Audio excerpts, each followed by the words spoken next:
Welcome back to episode 4. I'm Candy Dean, your host.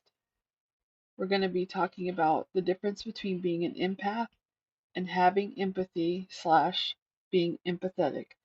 I'm here with my co-host, Raji Clark. Being an empath and being empathetic. Do you know what the difference is? I read, yeah.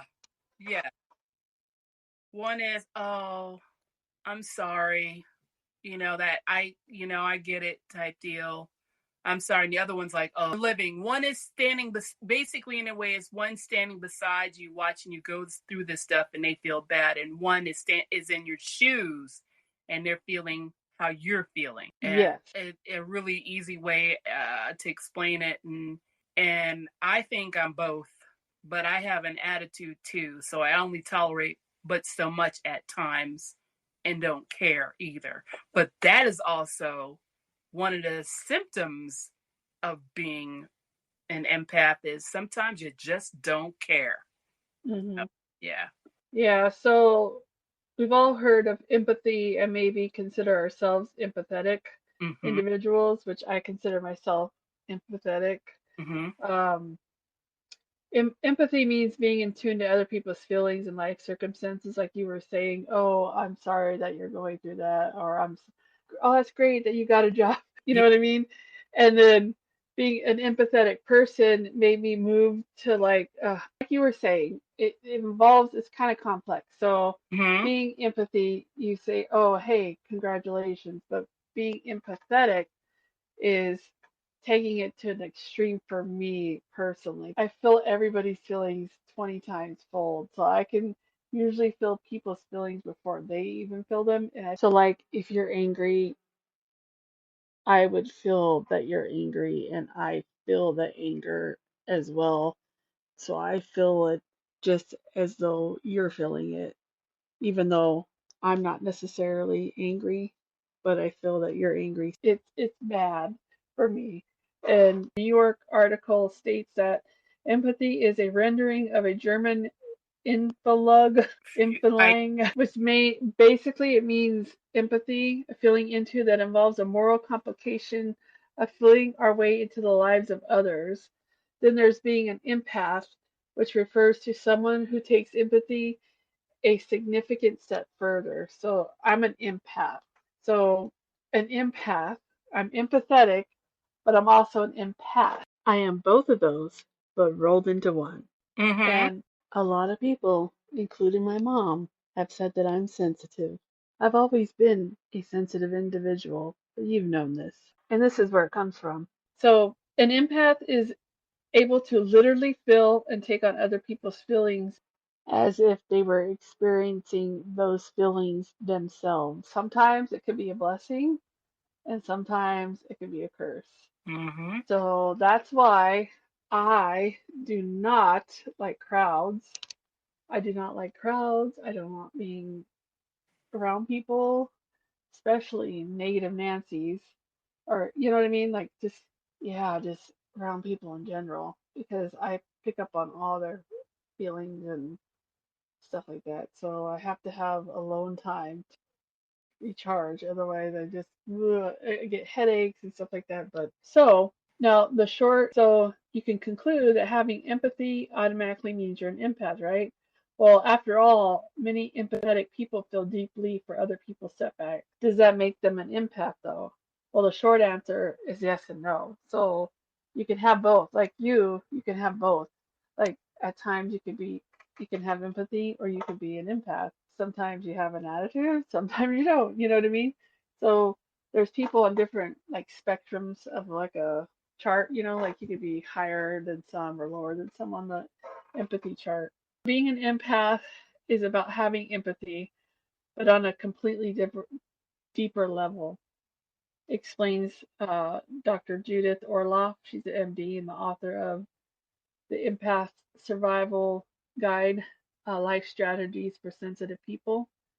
In short, Dr. Orloff explains empaths feel on much stronger level than empathetic people, which means, regular people. The difference between empathy and being an empath She differentiates between ordinary empathy, in which a person's heart goes out to another, and being an empath, in which those feelings exist on a much higher spectrum. Empaths not only feel for others, but absorb their feelings in their own system. Empaths are often able to pick up on unspoken feelings as well, drawing on subtle energy fields that emanate around other people's bodies. Energy absorption occurs and a strong sensing energy experience begins. Depending on the type of energy, whether around a joyful, happy person or a fearful, anxiety ridden individual, an empath will feel deeply, often experiencing shifts, mood, and energy levels. Have you ever felt any of that like that? I do, but it's like people watching. Hmm. I don't know if I can just watch. It's like being blindfolded. I don't think I Hmm. can go in a room and go, oh my God, I can feel someone, is not doing well. It's like church people. The pastor on, I know someone out in the audience is having a bad day. Bitch, which one's having the bad day though? You know what I mean? I mean, Yeah. I went to a room full of people and blindfolded, and I was blindfolded. Of course, there's going to be at least two people going through something. May it be them physically that they haven't told anybody, or just people in the other room doesn't know what's going on, or someone else that they love or care for is going through something and they're holding it in. But I'm not going to be able to walk up to that person because I don't know who that person is. So if you are walking the room and you're reading people, because I already know there's times, and the past 5 years, I already know I look or feel different or whatever. I do tell stories, and you're just like, what's going on? So, yes, I have Right. somewhere where I hate using this example. Woo. Anyway, her daddy died. She was sitting in a room, and I said, "What's wrong?" Because she wasn't herself, and she's like, "I don't want to talk about it." I said, "Okay, fine. If you don't want to talk about it," I said, "I am here." I said, "If you need to speak," within minutes, she was telling me that her dad was dying, and she loved him a lot, and he lived in Washington. So you already know where I'm trying not to go with the story. Hmm. And she was just worried and so forth, and I'm like, we're here. And I would call her and I would check up on her, and because I lost my grandmother, I know what it feels like when you lose someone that's close to you. You almost want to vomit. Hmm. You it's just it's you understand. You understand. I do. So there for her, like I was there for a lot of other people. So, I'm glad that I'm that type of person that can help out other people. But if I have to go through that, mm-mm. And there's people on the street that they've gone through things. And, when you watch TVs and movies, and there's that person where they're like, oh my God, I don't know what to do. Let me pat their back all weird, like you're petting a dog's head. They're there. It's okay. It's okay. You said there. Yeah, they're there. You know how it goes. Like you used to sing "Cheer Up, Charlie." I'm like, oh, sweet Yeah. Lord. But Cheer anyway, up, Charlie. yeah, yeah. But the thing is, it's like I understand. Yeah, but I'll hug people. Like, didn't I have this conversation with you that I was at Costco last year? I was putting stuff in the car. Did I tell you this? You I, might have. I have a I, goldfish memory. okay, so I pulled my cart up to the car. I was putting stuff in the car. I see someone in a car, and I'm like, all right, fine. And then all of a sudden I hear, excuse me. I'm like, yeah. She goes, can I hug you? And I'm like, you got cat? She goes, yeah. I said, fuck it, hug me anyway. And I hugged her, and she broke down. She was bawling. She was bawling. She was like, I haven't heard from my friend. I don't know where he is. I don't know what he's doing. I haven't talked to him for a few days. I am so lost and so hurt, and I just need someone to hug me. And I hugged her, and I don't give crappy hugs. So I Hmm. give those big bear hugs at times where people just like, The best hugs in the world. Yeah, you can feel it. You Hmm. feel it. It's like if you could be their hammock and they can just be wrapped up in it, they would feel a little more secure because that's how bad off they are. So, yes, I'm the person that is the half and half, and I get worn out. And I mean, Andy, it's a lot. It is a lot. It's whew, it's draining. Yeah, I deal with that on the daily. On the daily, like not a lot of people like understand. They think, oh, you're just sensitive. You need to quit being so sensitive. And it's not about being sensitive. It's about literally, I'm empathy. Like I have too much of it. I experience it on an astronomical level. And you can experience it on, there are more definitions of empathy that include, but it's not limited to social, cognitive, and emotional processes about understanding others. So it's not just about feelings, there's all different types of ways, but the top 15 signs you may be an empath is you have a lot of empathy, which I do. Closeness and intimacy can overwhelm you. You have good intuition. You take comfort in nature. You don't do well in crowded places. You have a hard time not caring. Oh, people tend to tell you their problems. You Mm-hmm. have, the random people, they Yeah. tell me their life story all Oh, the time. Um, you have a high sensitivity to sounds, smells, and sensations. mm-hmm. Hmm. Me. Yep. You need time to recharge. That's me, definitely. You don't like conflict. I do not. I do not like to argue. I do not like conflict at all whatsoever. You tend to isolate. That's me, 100%. Not gonna lie. You have a hard time setting boundaries. It's me again. You see the world in unique ways. And number 15, you sometimes find it tough to cope with sensory and emotional overload. So those are some of the signs that you might be an empath. Out of all these signs of being an empath, I probably have all 15, and some are more than others, but I at least have all 15. What causes someone to be an empath? Some researchers suggest that specialized group of brain cells called mirror neurons could impact the way you perceive and respond to emotions of those around you. Further studies needed to explore the theory that people who exhibit behavior associated with empath have more and more active mirror neurons than others. Mm-hmm. Also thought that the behavior could be a sign of hypervigilance, a state of increased alertness that can develop after trauma. When I read that, I was like, what? Did I experience trauma? I'm like, hmm. But then I don't know because my memory, some of those questions from the last podcast about my Mm-hmm. memory, like I remember some parts of it, but I don't. Maybe there's a reason for it. I don't know, but that's quite interesting. Let's see, there are different types of empaths. There are three different types of empaths. There's emotional, physical, intuitive. Um, Emotional empath is highly sensitive to emotions of other people. Example, when another person is sad or happy is an emotional empath. Physical impacts are sensitive to pain and illness of others may experience empathetic illness or symptoms that are not actually their own. So, and then I have for the I have my friend. I Here's one for that one. He's going to be 17 July 4th, if I'm correct. My friend that lives in Loves Park, up near you, somewhere where you are.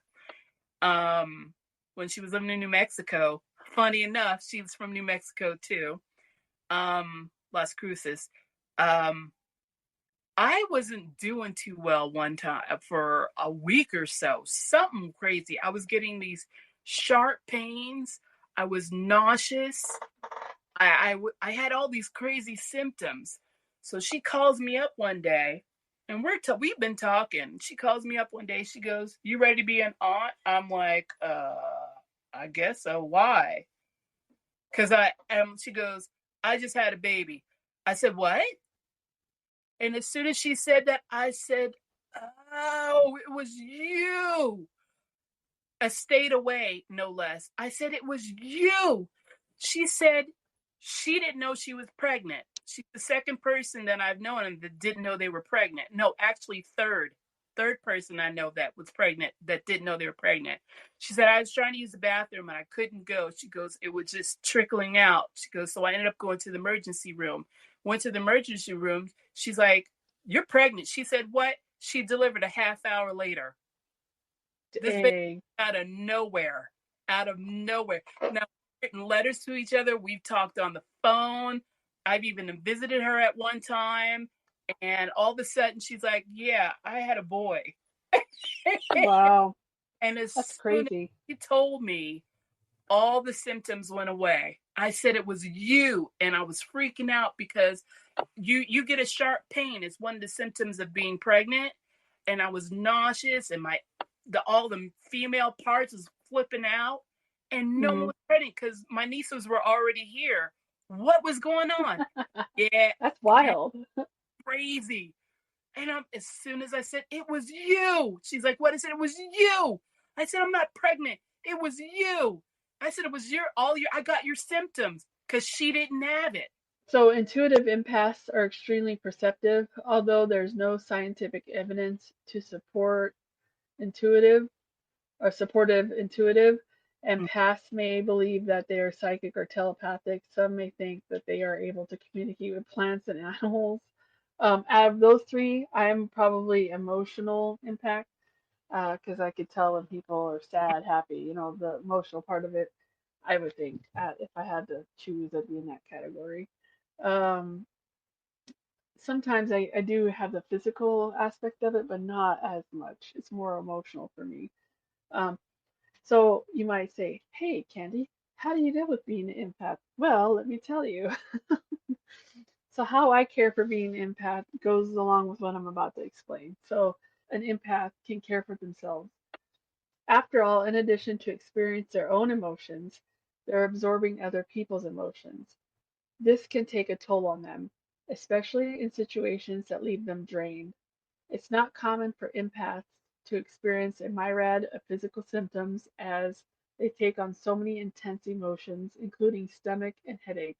Mm-hmm. If people drain you easily, consider adding, get a pet, get something like call those, Emotional support animals, thank you, emotional support animal. which are not the animals you take with you to grocery stores and out to restaurants because they are No, certified uh, support animals.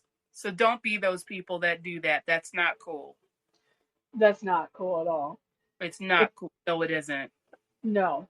If you're struggling to manage overstimulation on your own and it affects the quality of your life or keeps you from relationships and other goals, uh, a therapist can help you learn to develop boundaries and identify help self care approaches. To emotionally decompress, take frequent short breaks during the day to meditate, go for a walk, and do other stress reducing activities. Like Build drinking. your Yeah, drinking, day drinking. Yeah. I do podcasting. I listen to music. I like to be alone to recharge. That's a big thing for me is to be alone and music. Be grounded. Put your feet on Right. earth and get grounded. I go outside, I get some sun. Now Mm. that I can be out in the sun and not burn to death. So it's nice. Um, let's see, build your sense of self-awareness by paying attention to your own your own being and your own characteristics, mainly being mindful, about yourself, Mm. self-awareness. Boost your self-esteem by repeating positive affirmations and try to have a positive outlook and avoid negative people and negativity in general. Therefore, with all this empathy, empath, empathetic stuff, I've always considered myself an empath with a lot of empathy and being empathetic. So I have all of the above. And people I've always wondered why people said I'm so sensitive, but there you go. That's why I'm so sensitive. I take on other people's feelings. Do I want to do that? No, I can't help it. I'm both, and I have Yeah. to take it off, and it has messed with me. Hmm. And the fact that certain things are heightened or have become aware or created from out of trauma that has happened. I've never had a problem with crowds. So this is how I like to roll. If it was a concert, I want a good seat, but I freak out because I know the parking lot's going to be full trying to park the car. Drop me off, I'm fine. You know what I mean? But if I have to park and there's no handicap, I'm going to have a freaking conniption. It's just too much going on. Heck, I would love to go to Woodstock, or any other wild daisy festival or whatever.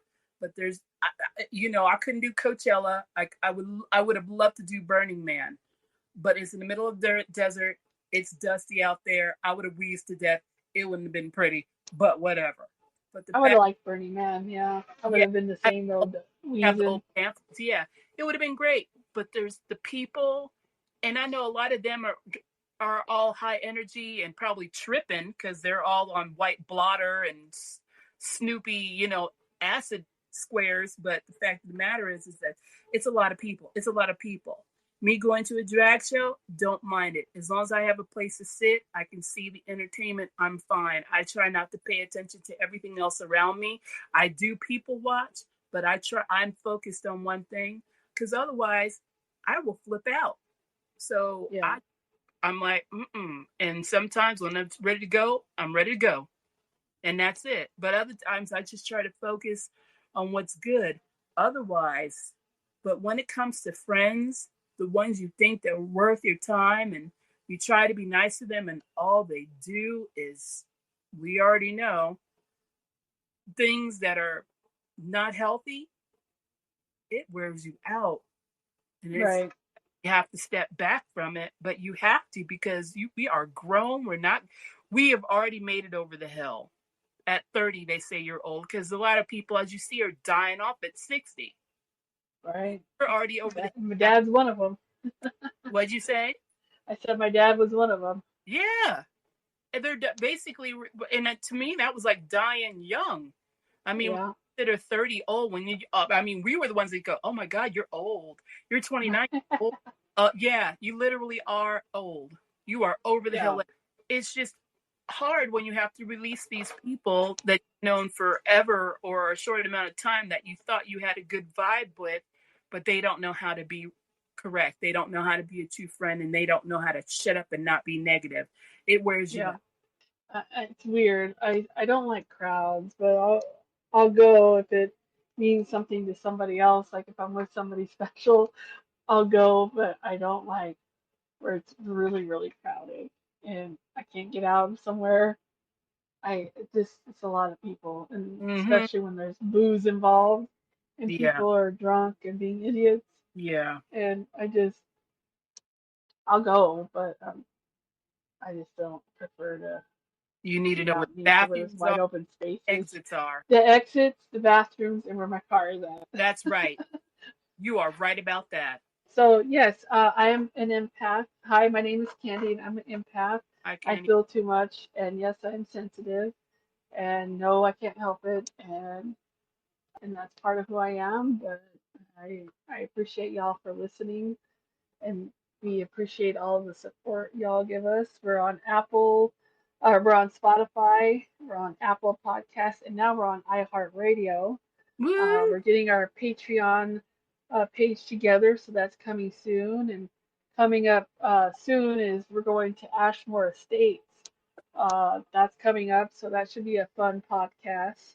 And I got some bonus episodes coming up with questions about your host, more in-depth questions to get to know your host. So that's coming up, and then we're working on doing some video podcasts as well because I think that would be fun to do. Mm-hmm. So thank you again, Raji, for joining us. Thank And I know you're going to go on vacation next week. you. Yeah. Yeah. So Ooh. thank you kindly. I'm gonna get my tan on. Yes, and I'm gonna get my scare on. Whoop, whoop. Right? Oh, that's right. Oh, you're going to be doing that while I'm on the cruise? Yeah, I'll be at the Ashmore Estates, and you'll be getting your booze on and your tan on. Right? Yep. Heck yeah. Thank you for listening to episode 4, Being an Empath. You can find me on Apple Podcasts, iHeartRadio. We have a Facebook page, Half Haunted. You can find us on Instagram, half_haunted. We have a YouTube at Half Haunted Podcasts. We also have a website, www.halfhaunted.com. You can email us at halfhauntedpodcast@gmail.com with any ghost stories you might want us to share on our podcast or any questions you might have. Feel free to let us know. Thank you for listening. Please like and subscribe and share our podcast with others. We really appreciate you. And stay tuned for our next upcoming episode. It's going to be on the spooky Ashmore Estates in Illinois. Stay half haunted.